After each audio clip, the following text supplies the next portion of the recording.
Ini adalah bagian kedua dari video tentang pengantar turunan di matematika ekonomi. Jadi di sini kita akan membahas derivatif dan diferensial.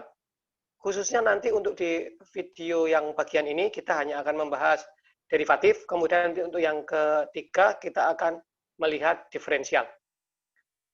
Oke, untuk yang derivatif itu nanti kita akan coba hubungkan dengan marginal cost, marginal revenue, dan marginal profit, begitu.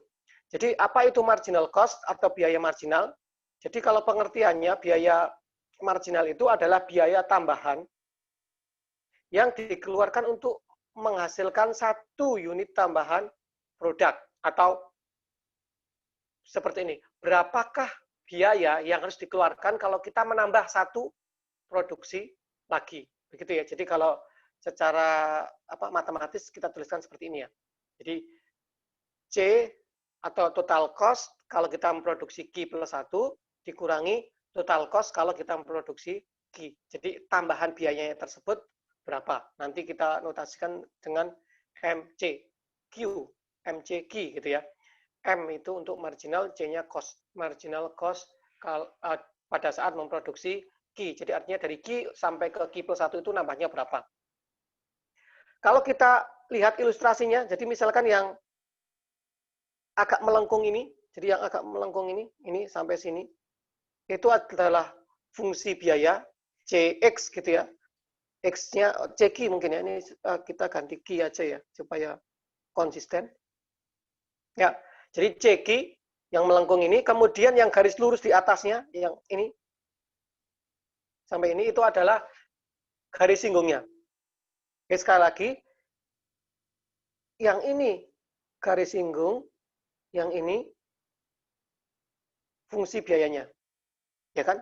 CQ-nya. Nah, sesuai dengan definisinya bahwa biaya marginal itu adalah tambahan biaya yang dikeluarkan untuk menghasilkan satu unit tambahan produk. Jadi,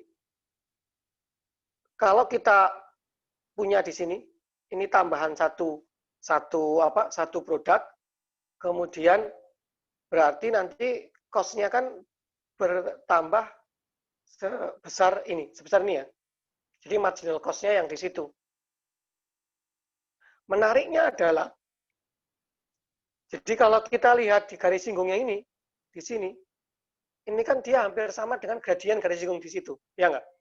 Jadi antara fungsi biayanya ini dengan garis singgungnya, dengan yang di atasnya, itu kan selisihnya kecil, begitu ya. Nah, itu adalah gradien garis singgung. Jadi marginal cost-nya itu, kan kita tahu bahwa gradien itu kan perubahan Y dibagi dengan perubahan X. Itu dalam hal ini X-nya kan Q ya. Nah, perubahan X atau perubahan Q-nya itu kan satu. Jadi kita cukup melihat perubahan dari Y-nya. Jadi sekali lagi, marginal cost itu yang bawah ini, yang kecil ini, kemudian kita akan dekati dengan gradien garis singgungnya. Karena kan selisihnya juga kecil sekali ya, dari sini ke sini. Ya enggak? Nah, makanya nanti kita akan menggunakan pendekatan dengan menggunakan turunan untuk menghitung marginal cost-nya. Karena dalam prakteknya nanti turunannya itu akan lebih mudah dianalisis daripada kalau kita menghitung marginal cost-nya yaitu CQ plus 1 dikurangi CQ. Jadi kalau kita lihat bahwa marginal cost itu nanti bisa kita dekati, bisa kita aproksimasi dengan gradien garis singgung di titik Q. Nah, ini akan mengaproksimasi atau mendekati nilai dari marginal cost-nya. Begitu. Jadi kata kuncinya adalah gradien garis singgung. Nah, kemudian kita coba formulasikan bahwa ternyata gradien garis singgung itu dia merupakan turunan begitu. Jadi nanti kalau di matematika kita bisa menginterpretasikan bahwa gradien garis singgung itu adalah nilai turunan di titik tersebut. Oke, sebagai ilustrasinya mungkin kita bisa lihat fungsi ini ya. Jadi ini fungsi Y sama dengan fx, Begitu, kemudian ada titik P di sini, ada titik Q di sini. Nah, kalau di titik P itu koordinatnya x0, fx0, kemudian di Q itu adalah x0 ditambah delta x, fx0 ditambah delta x. Sebenarnya kan garis singgung, jadi yang ini, garis singgung ini, yang garis lurus ini ya, garis singgung di titik P itu diperoleh dengan cara mendekati, pendekatan Q itu ke P, ya nggak? Jadi kalau Q-nya ini semakin mendekati P, maka nanti garis yang menghubungkan antara P dan Q itu menjadi garis singgung. Ya nggak? Kalau Q-nya dekat sekali dengan P, atau dengan kata lain, delta X-nya ini kecil sekali, maka nanti Q-nya kan akan dekat dengan P. Sehingga nanti garis yang menghubungkan antara P dan Q menjadi garis singgung ini. Ya nggak? Nah, ini. Jadi kalau kita lihat memang ternyata gradiennya itu apa? Gradiennya itu adalah fx0 ditambah delta fx0 ditambah delta x dikurangi fx0 dibagi delta x. Begitu ya, ini kan definisi gradien ya. Jadi delta y dibagi delta x. Delta y itu berarti fx0 ditambah delta x dikurangi fx0. Jangan lupa dibagi dengan delta x. Tetapi ingat bahwa nanti delta x-nya itu harus kecil sekali. Ya enggak? Karena kita mau mendapatkan titik singgung. Titik singgung artinya kan berarti di situ dia harus merupakan garis singgung. Ya kan? Jadi titik Q-nya itu ya bisa kita katakan berimpit dengan P gitu ya. Jadi delta X-nya itu kecil sekali. Jadi sekali lagi ini kemiringan atau gradien garis singgungnya. Nah, nanti kita juga bisa mengatakan bahwa kemiringan garis singgung itu adalah tingkat perubahan sesaat atau rate of change, begitu ya. Mengapa disebut tingkat perubahan sesaat? Karena kalau tingkat perubahan itu kan gradiennya itu ya delta Y dibagi delta X. Nah, kita katakan sesaat karena delta X-nya itu kecil sekali. Jadi kalau kita ngomong waktu itu berarti ya mikrosecond, milisecond, kecil sekali pokoknya. Itu kemiringan garis singgung. Jadi bisa kita artikan bahwa kemiringan garis singgung itu adalah tingkat perubahan sesaat. Karena sekali lagi ya gradien kan tingkat perubahan ya kan, perubahan Y relatif terhadap perubahan X-nya. Begitu. Nah, ini definisi turunan secara matematisnya begitu ya. Jadi ini nanti tingkat perubahan sesaat atau rate of change dari fungsi Y sama dengan fx, dx sama dengan x0, nanti kita definisikan sebagai tadi ya, limit delta x mendekati 0 dari rate of change-nya, dari tingkat perubahannya, yaitu delta Y dibagi delta x. Begitu ya, jadi limit delta x menuju 0 itu maksudnya kita mencari nilai ini pada saat perlakuannya pada saat delta x itu mendekati 0 atau sangat kecil sekali. Jadi 1/1 juta, enggak, lebih kecil lagi. 1/1 miliar, tidak, lebih kecil lagi. Dan seterusnya. Jadi yang kecil sekali dan yang mendekati 0. Nah, nanti kalau limit ini ada, nanti kita katakan bahwa fungsinya itu mempunyai turunan atau kadang disebut dengan diferensiabel. Nanti notasinya adalah f aksen x atau dy dx. Ini ditulisnya f aksen x0, f aksen x0 ini sama dengan limit dari yang sebelah kanan itu. Atau nanti kalau notasi Leibniz nulisnya dy dx gitu ya. Nah, ini nanti dihitung x-nya dihitung di x0. Begitu. Jadi sekali lagi f aksen x0 ini adalah rate of change atau tingkat perubahan sesaat, atau nanti bisa kita interpretasikan juga dengan gradien garis singgung di titik x sama dengan x0, y-nya itu fx0, atau di titik x0, y0. Begitu. Oke, itu untuk definisi formalnya. Ya, jadi ini beberapa istilah saja ya. Jadi kalau limitnya ada secara umum ya. Kalau tadi kan X0 ya. Secara umum kalau di X begitu, kita juga bisa mendefinisikan f aksen X itu sebagai limit dari tingkat perubahan Y terhadap X, yaitu f dari X plus delta X dikurangi fx dibagi dengan delta X. Asalkan limitnya itu ada, maka nanti kita katakan bahwa f aksen X0 itu ada. Jadi kalau kita ngomongnya di X0 ya maksudnya ini. Kalau f aksen X-nya 0 itu ada, nanti kita katakan f-nya terdiferensial di X0 atau diferensiabel di X0 atau punya turunan di X0. Kemudian lebih umum lagi, kalau ternyata nanti f aksen X-nya itu ada untuk setiap X di interval AB, maka nanti kita katakan f-nya terdiferensial pada AB. Jadi kalau ada pernyataan fungsi ini terdiferensial di R misalkan, di R, ya artinya bahwa dia punya turunan atau dia punya limit ini itu ada untuk setiap X di R. Begitu, atau f aksen X-nya itu selalu ada di R. Begitu ini untuk turunan. Kita lihat contohnya ya, untuk menghitung turunan itu seperti apa begitu. Nah, kita misalkan fx itu adalah x kuadrat min 3, kemudian kita mau menggunakan definisi untuk menghitung f aksen x-nya. Jadi kita punya bahwa fx plus delta x, itu kan berarti kita masukkan rumusnya ya. Kan kalau fx, x kuadrat min 3, ingat ini fungsi komposisi, berarti kalau dihitung di x plus delta x, kita akan punya x plus delta x dikuadratkan, dikurangi dengan 3. Begitu ya.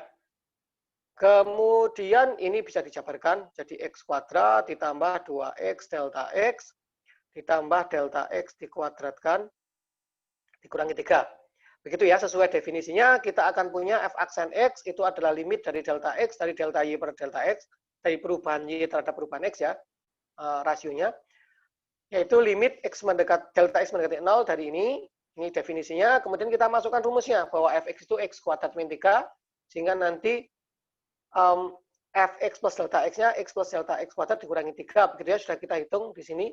Berarti ini menjadi ini kurang limit ya, maaf, limit delta x mendekati 0. Ini berarti limit delta x mendekati 0 dari pembilangnya itu, ini sudah kita hitung ya, x kuadrat plus 2x delta x itu ditambah delta x dikuadratkan dikurangi 3. Maaf, tidak cukup. Ini ada lagi dikurangi ya, x kuadrat minus plus 3 begitu ya. Jadi ini saling menghilangkan ya kan, min 3 dengan plus 3, kemudian min x kuadrat dengan x kuadrat hilang, jangan lupa delta x ya. Sehingga nanti tinggal 2x delta x ditambah delta x kuadrat dibagi delta x bagi delta x ini hilang ya, tinggal 2x, kemudian delta x kuadrat dibagi delta x, itu delta x. Nah, karena delta x-nya menuju 0, maka nanti yang ini kan 0 ya, jadi tinggal 2x. Artinya apa? Bahwa turunan dari x kuadrat min 3 itu adalah 2x, begitu. Oke, ini untuk melihat interpretasi turunan yang merupakan garis singgung begitu ya. Jadi tentukan kemiringan garis singgung atau garis singgung kurva dari fungsi yang sama, yang tadi ya x kuadrat min 3, di x sama dengan 0, x sama dengan min 2, dan x sama dengan 5 begitu. Nah, dari contoh sebelumnya kita punya bahwa f aksen x-nya itu adalah 2x. Artinya apa? Bahwa kemiringan garis singgung kurva di titik x itu adalah 2x, tidak peduli x-nya berapapun.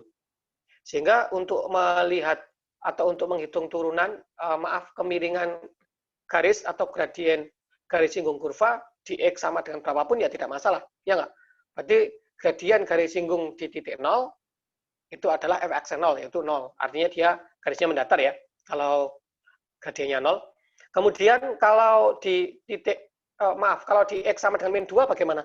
Ya sudah dimasukkan saja x-nya min 2, itu 2 kali x, 2 kali min 2 itu min 4. Artinya bahwa garis singgung di titik tersebut, itu gradiennya negatif kan, berarti sedang miring ke kiri. Dan yang terakhir, kalau X-nya sama dengan 5, ya udah F aksen 5-nya ya 2 kali 5. Ini 2 kali 5 ya, 2, bukan 2,5. Itu 10.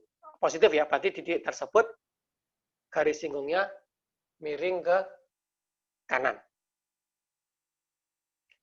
Nah, dari definisi tadi kita bisa menghitung beberapa turunan dari fungsi yang terkenal begitu ya. Yang pertama, kalau kita melihat turunan dari fungsi pangkat, begitu nanti kita bisa menghitung bahwa ternyata kalau kita punya Y sama dengan X pangkat N, turunannya adalah N dikalikan X pangkat N min 1. Kalau N-nya bulat, ini mudah kita hitung dengan menggunakan definisi tadi ya. Terus kita pangkatkan, kita hitung limitnya, nanti akan ketemu turunan dari fungsi pangkat ini. Sebagai contoh, kalau Y-nya itu 2, ini berarti fungsi konstan kan? Ini kan bisa kita baca 2X pangkat 0. Ya nggak? Berarti turunannya adalah 0 kali 2 kali X. Gitu ya. Maaf, 0 kali 2 kan 0. Ya kan? Makanya dy dx itu, dy dx-nya itu 0.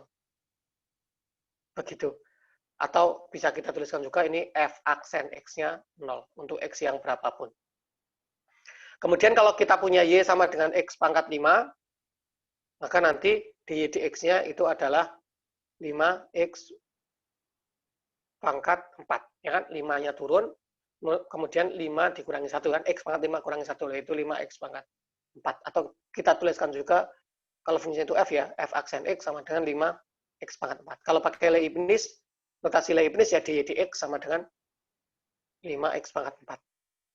Kemudian terakhir, kalau kita punya Y sama dengan akar pangkat 4X, tentu saja nanti bisa kita tuliskan X pangkat 1/4, maka nanti kita punya dy dx-nya itu sama dengan 1/4 X pangkat 1/4 min 1, yaitu 1/4 X pangkat min 3/4. Atau kalau fungsinya F, ya berarti F aksen X. Gitu ya. Jadi kalau, maaf, 3/4 maksudnya. Nah, kalau kita tuliskan dengan notasi Leibniz, itu kita tuliskannya dy dx. Yang perlu dicatat di sini adalah, ini bukan dy dibagi dx ya, tapi dy dx, karena hanya notasi saja. Jadi dy dx itu tidak lebih dari f aksen x-nya. Maksudnya interpretasinya dy dx itu ya sama dengan f aksen x itu, bukan dy dibagi dx. Ini hanya notasi saja, dan bacanya bukan dy per dx ya, tapi dy dx. Begitu buat. Itu bacanya turunan y terhadap x. Nah, notasinya dy per dx memang seperti itu, tapi bacanya dy dx. Gitu. Kemudian kalau untuk fungsi pangkat, ini juga yang sangat-sangat istimewa. Jadi kalau fungsi eksponensial, maaf maksudnya fungsi eksponensial yang Y sama dengan E pangkat X ini ya, ini adalah satu-satunya fungsi yang turunannya dirinya sendiri. Jadi kalau kita punya Y itu E pangkat X, maka dy dx itu sama dengan E pangkat X sendiri. Atau kalau kita tuliskan Fx itu E pangkat X, ya berarti F aksen X itu dia akan sama dengan Fx sendiri, yaitu E pangkat X. Ini adalah satu-satunya fungsi yang turunannya dirinya sendiri. Nah, ini nanti akan sering sekali digunakan, terutama di teori bunga. Jadi kalau kita nanti melihat suku bunga atau bunga yang compounded continuously, jadi yang setiap detik, setiap milisecond diberikan itu, maka nanti kita akan sering menggunakan E ini. Begitu. Nah, E ini, fungsi eksponensial ini, E pangkat X ini, dia sangat-sangat istimewa, ya karena dia turunannya dirinya sendiri. Jadi nanti kita kalau sudah membahas integral, antiderivatifnya juga dirinya sendiri kan? Kan kalau diturunkan menjadi tetap E pangkat X, ya diintegralkan atau dicari antiderivatifnya ya E pangkat X juga. Jadi ini keistimewaan fungsi eksponen. Baik, kita ringkas beberapa turunan fungsi, yaitu kalau diketahui F dan G itu fungsi yang terdiferensial pada himpunan A, hanya kita anggap himpunan bagian dari bilang real ya, himpunan semua bilang real, maka nanti kita punya beberapa sifat berikut ini. Yang pertama, kalau konstan boleh dikeluarkan. Jadi kalau turunan dari K kali Fx, itu nanti K-nya bisa dikeluarkan. Jadi kita bisa menghitung K kalikan F aksen X. Begitu ya. Jadi kalau kita misalkan mau menurunkan berapa? 4X kuadrat aksen gitu ya. Ini maksudnya turunan dari 4X kuadrat ya. 4-nya boleh dikeluarkan, tinggal kita menurunkan X kuadrat. Turunan X kuadrat itu kan 2X ya, berarti 4 kali 2X, yaitu 8X. Gitu. Kemudian kalau kita punya penjumlahan atau pengurangan dua fungsi, maka nanti turunannya itu adalah jumlahan dari turunannya atau pengurangan dari selisih dari turunannya. Maksudnya gini, jadi ini kan bacanya, bahasa mudahnya kan begini.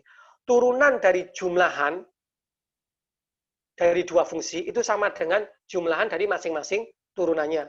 Hal itu berlaku juga untuk yang pengurangan ya. Jadi turunan dari pengurangan atau selisih dua fungsi itu sama dengan selisih dari masing-masing turunannya. Gitu. Jadi kalau mau kita tuliskan dengan notasi yang lain mungkin bisa juga ya fx ditambah gx aksen itu akan sama dengan f aksen x ditambah g aksen x. Ini kalau minus ya tinggal diganti minus gitu ya. Itu. Nah, kalau perkalian bagaimana? Kalau perkalian tidak berlaku. Kita harus menggunakan kita harus menambah suku lain atau lebih tepatnya dia ya, yang jelas dia tidak sama dengan f aksen x kali g aksen x. Ini salah ya. Salah. Yang benar apa? Yang benar adalah ini. Jadi kalau kita mau menurunkan f kali g itu caranya adalah yang pertama tidak diturunkan dikalikan yang kedua diturunkan ditambah gantian yang kedua tidak diturunkan yang pertama diturunkan atau secara umum begini. Kalau mudahnya ya f kali g aksen itu sama dengan f aksen g ditambah f g aksen. Jadi kalau kita menurunkan f kali g itu kita turunkan f-nya dulu dikalikan g ditambah f kalikan g aksen. Jadi yang pertama diturunkan, yang kedua enggak, kemudian dijumlahkan dengan yang pertama tidak diturunkan dikalikan dengan yang kedua diturunkan. Begitu yang terakhir untuk turunan dari rasio dua fungsi yang ini f per g itu adalah f aksen x dikurangi gx dikurangi fx dikalikan g aksen x dibagi gx kuadrat. Gitu ya, tentu dengan syarat g aksen x, maaf gx-nya tidak boleh sama dengan 0. Kalau gx-nya 0 ya tidak berarti ya ini pecahannya maksudnya. Nah, kalau kita mau tuliskan seperti ini ya hampir sama sih f per g aksen itu sama kayak yang di atas tapi plusnya ganti minus f aksen g dikurangi fg aksen tapi jangan lupa dibagi dengan g kuadrat. Jadi ini beberapa sifat-sifat turunan. Nanti dengan menggunakan sifat ini kita akan jauh lebih mudah untuk menghitung turunan suatu fungsi. Begitu, jadi tidak perlu menggunakan definisinya. Begitu kita lihat beberapa contoh. Jadi kalau kita punya y itu 2x pangkat 3, maka tentu nanti dy dx-nya itu 2-nya bisa dikeluarkan ya, kan konstanta nih ya 2. Terus dikalikan dengan 3x kuadrat turunan dari x pangkat 3. Ya kan? Itu menjadi 6x kuadrat. Kemudian kalau kita punya y-nya itu 3x dikurangi x kuadrat, ingat bahwa turunan selisih dua fungsi itu sama dengan selisih dari masing-masing turunannya, jadi kita bisa menurunkan 3x, itu 3, ya kan? Kan tadi x pangkat 1 kan berarti ini, baik turunannya kan 1, kemudian minus x kuadrat, turunannya kan 2x. Sehingga ini dy dx-nya menjadi 3 dikurangi 2x. Kalau perkalian bagaimana? Ya sama, kalau kita punya y sama dengan ini, maka nanti kita pilih f-nya mana, g-nya mana, ya kan? Jadi kalau f-nya itu 3x plus 2, kemudian gx-nya itu sama dengan 1 min 2x, maka nanti kita pakai yang tadi ya. F aksennya itu 3, ya kan? 3 dikali yang kedua tidak diturunkan, ditambah f g aksennya minus 2. Ya, kita kalikan, kita sederhanakan menjadi minus 12x plus 1. Begitu, ini sama juga untuk yang keempat. Ini berarti ini f aksen g dikurangi f g aksen dibagi gx dikuadratkan.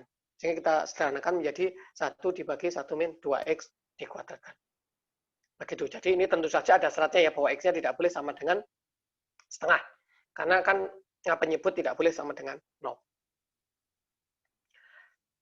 Oke, kita lihat beberapa latihannya. Silahkan dikerjakan. Mungkin waktunya bisa 20-30 menit. Silahkan selesainya. Jadi ini kita mereview kembali tentang turunan, begitu ya. Jadi silakan kalau soalnya diminta untuk menggunakan definisi, silakan hitung dengan menggunakan definisi. Kalau nanti mau dicek dengan menggunakan sifat-sifat yang tadi sudah kita pelajari, silakan. Oke, sampai ketemu di bagian ketiga.